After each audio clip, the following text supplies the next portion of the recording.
They sold my car, a $40,000 car I worked 3 years to afford, and they sold it like it was scrap metal. Not for an emergency, not for survival. For balloons, champagne fountains, and a rented ballroom, my sister's graduation party. I wasn't even invited. When I found out, I didn't scream, I didn't cry, I just went quiet. Because that kind of betrayal doesn't deserve a reaction. It deserves a reckoning. I used to believe family meant loyalty. I bent my back to support them, paid bills when dad's hours got cut, slipped mom cash when she said she was short on groceries, even covered my sister's tuition balance when she overspent her allowance. And the car, God, the car was supposed to be a gift. My way of saying, thank you for raising me, for sacrificing. They smiled when I handed over the keys. My mother kissed my cheek like I was her salvation. My sister squealed and snapped pictures like it was hers already. For a moment, I felt proud, needed, loved. I didn't realize I was feeding wolves. The truth slipped out casually. A friend of my sister's posted a story online. Glittering decorations, a stage, the caption, "Best grad party ever." And there, blurry in the corner, my car title papers on the table. They'd sold it weeks before, without a word. I stared at that photo until my chest went cold. My name erased for her moment of glory. I confronted no one, not then, because rage is loud, but revenge is patient. When the party ended, they acted as if nothing had happened. My mother even bragged, "Your sister deserved a celebration. Don't be selfish. You'll have your time." Selfish. That word sank into me like a blade. I had given and given until I was empty, yet somehow I was selfish. That's when I decided, if they only saw me as a wallet, then I'd shut it.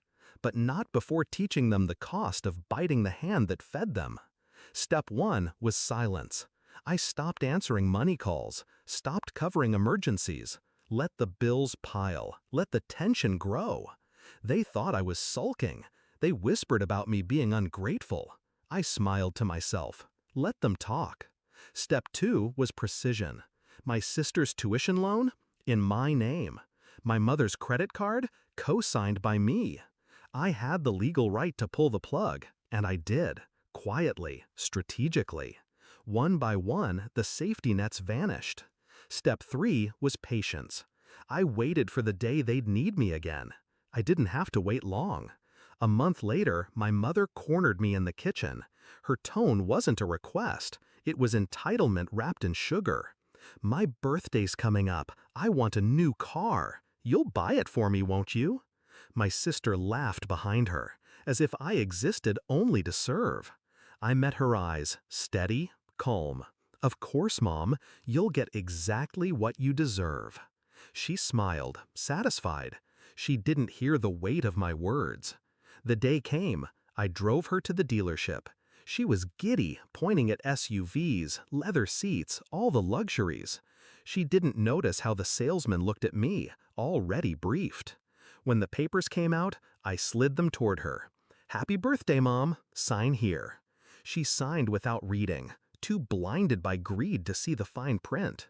It wasn't a purchase agreement. It was a lease, solely in her name. No down payment, no subsidies from me. Just her, shackled to monthly payments she couldn't afford. Her smile faltered when the salesman explained. "Congratulations, ma'am. Your new car will arrive next week. First payment due in 30 days. She turned to me, panic flickering. "You said you'd buy it." I shrugged. "I gave you what you deserve. A car. The rest is yours." Her face drained. My sister cursed under her breath. And I walked out, keys in my pocket, not theirs. It unraveled fast after that. The tuition payments stopped. My sister was dropped from her program. The credit cards defaulted. My mother's phone buzzed with collection calls. The car lease payments crushed them, late fees stacking like bricks on their chest. That's when the calls started. 50, 60, begging, pleading. I didn't answer. For the first time, they felt the weight I'd carried for years. And me? I was free. Not angry, not bitter, just free.